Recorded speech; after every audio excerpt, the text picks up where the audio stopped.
started this war, innit? And I'm gonna have to finish it. And what I would say to you is this. Statistically, it looks like in London, this is predominantly a problem of young black teenage boys who are members almost exclusively of gangs attacking each other. Hey man, them got straps, cuz. Yeah, so? What you got? Oh my God, that man decided to fucking pop at me, you know? Who? They fucking just tried to kill me. And I was fucking burying my friend.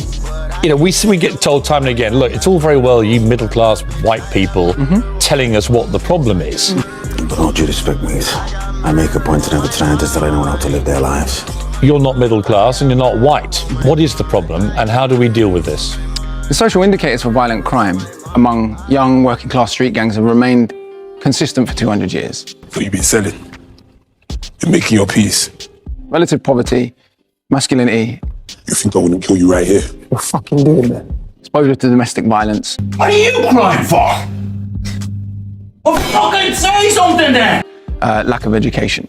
Incarceration rates have been a problem, especially as opposing minorities, the issues around the legal system. Prison sentences and increased police presence and numbers. What effect might they have? On reducing crime in the long term, virtually zero.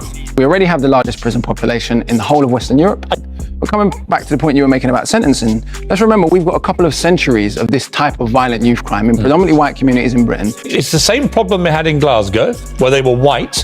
Yet we're being suggested the exact opposite policies that have been effective should be suggested for London. So the solutions are fairly obvious in many ways. Glasgow, which was once dubbed the most violent city in Europe, what approaches did they take in Glasgow? They saw the link between violence in society in general and violence in the street.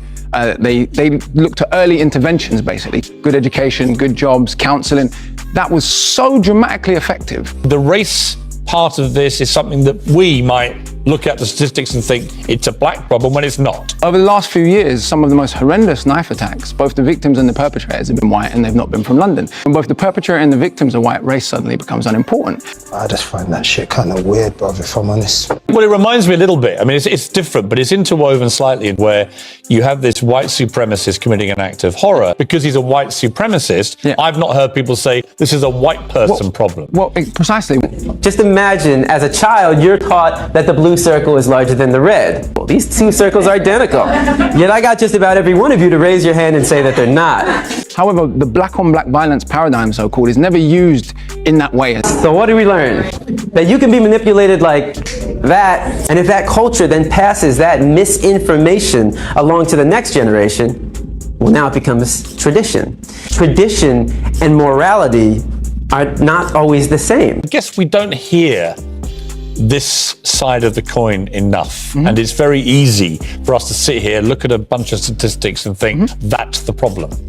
And this story is being told over and over every day. Where young black boys overachieve is race offered as an explanatory factor. For example, the 4 youngest children in Britain to ever take GCSEs are all black. Romari Wilfred, a young black boy from East London, has a higher IQ than Einstein. So it's almost as if a black person does something negative, the entire so-called black community is to blame. Black person does something positive and they suddenly regain their humanity and their right to be viewed as an individual. The system is rigged, but all the more reason not to help it. So the stats can be twisted any way you like. Precisely. However, I think it's more important to make headway in our own house.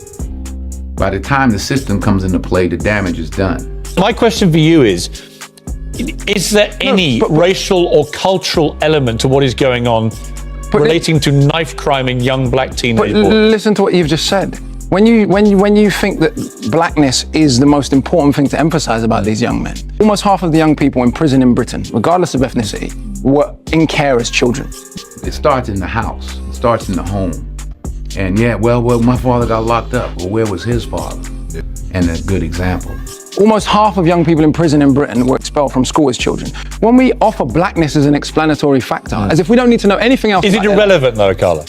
In the one limited sense in which it may be relevant, there is an internalized racism, essentially. The idea of a kind of particular psychological self-hatred that affects only a very particular group of young black boys. And you hear this in some rap music. I wake up in the morning, I got murder on my mind. Where basically contempt for black life, only a very particular group of young black boys at a very particular stage. So clearly this is something specific, if we're talking about that psychological self-hatred element, to Britain and the United States. To a young black teenage boy in London right now, who very specifically what would you say to them? I'm not trying to step on your toes, you know. The man then can keep doing what they've always been doing. Listen to this stuff. You don't have to be street to be real. Facts. I know legit people that are realer than trappers and gangbangers. Facts. I've seen the fake get praised and the real get slept on. Facts. There's no love, no respect, and no morals anymore. The game has changed. The second option is to live your life. Question is, how do we make that happen? Choice is yours, innit?